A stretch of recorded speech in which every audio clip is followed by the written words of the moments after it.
Hi, I'm Jill Miller, the creator of Yoga Tuneup. Yoga Tuneup helps you to live better in your body. We take a look at the body's blind spots, looking for areas that may be causing a little bit of dysfunction in our overall movement patterns, whether it be something like yoga that we like to do, or fitness, or sport, or just even daily activities. So what I'm here to talk to you about is whether or not it's a good idea for your body to do downward facing dog. Now, downward facing dog is one of the most famous of all yoga poses around, right? If you go to a party and you say, oh, I do yoga, and people, well, let me see your down dog, right? I mean, even before you started doing yoga, you've heard about the down dog. So down dog's a great pose, but what is it actually doing to your body? And is it a good idea for your shoulders to actually do it? So I'm going to share with you a little self-assessment test to find out whether or not your shoulder's in a good position in that pose. And what I mean by good position is this. Your shoulder is most stable when it's externally rotated. That's where the bones are most set, they fit the most congruently together. When the shoulder bone rolls inward, when it internally rotates, it becomes unstable.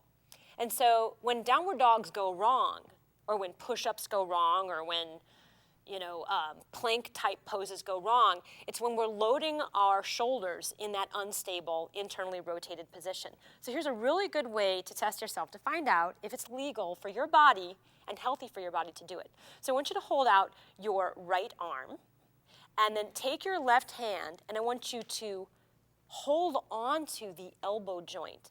So you're locking that elbow joint in place. And then your forearm is going to pronate. It's going to rotate around itself so that you can try to get your palm flat to the floor, which is what you'd want to do in downward facing dog. Now you can see on Amy, it's totally flat. No problem. If I'm the floor, I'm able to get that hand to the floor while keeping my shoulder in a stable position. It's externally rotated. Now, if I'm Jessie and I bring my hand to the floor, well, I can't get my thumb down. And so in order to get my thumb down when I'm loading weight onto it, what do I have to do? I actually have to internally rotate and even elevate my shoulder to get the hand down. Now that's putting the shoulder in a terribly unstable position, yeah? And so this is ultimately going to do some soft tissue damage if it hasn't already. And that can lead to inflammation, bursitis, biceps tendonitis, a rotator cuff syndrome, even a tear at its worst. So let's take a look real quick here at the skeleton to understand why that's happening. So your elbow is comprised of the upper arm bone, the humerus, and these two lower forearm bones, your ulna and the radius. The radius is the bone on the thumb side that actually rotates around the ulna. Now this guy, he's got range that's even worse than yours, Jessie. So he would really have an impingement syndrome if he tried to rotate his arm down. But this is happening all the time when we're at our computer monitors.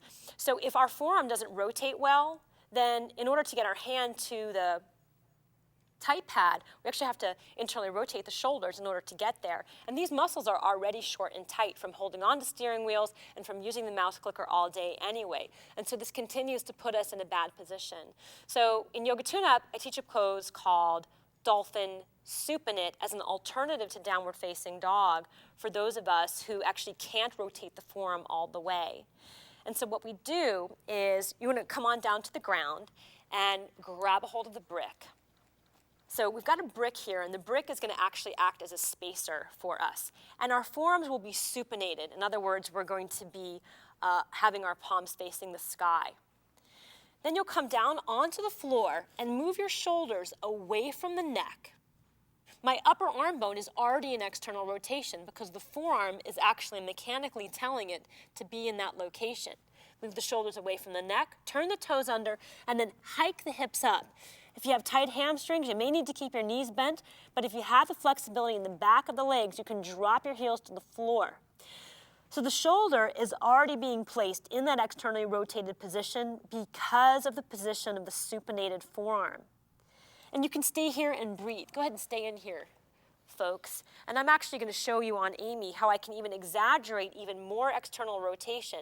I'm coming right to her wrist, pressing the back of her hand down, and then she can continue to feel that influencing that external rotation, that screwball effect deep in that shoulder joint. So this is actually helping to retrain the shoulder to remember the position of external rotation, which is ultimately the most stable position for downward dog and for the shoulder. Go ahead and come on down. And the bonus of this, too, is that the forearm extensors get a massive amount of yummy friction when they're on the yoga mat. So I hope that this has been helpful for you, and I strongly advise you to check on your own forearms. Do I have that rotation? Am I a legal candidate for doing downward facing dog? If you can get that forearm to rotate 180 degrees, that's great. But make sure that you train that shoulder to externally rotate and stay well in the socket. Don't become complacent and let that shoulder roll inward, whether or not you've got that 180 or even if you have that short thing. If it's short and you're falling short, you're going to end up making a mess of your shoulder. If you want to learn more about how to find and heal your body blind spots, join us online at yogatuneup.com. See you there.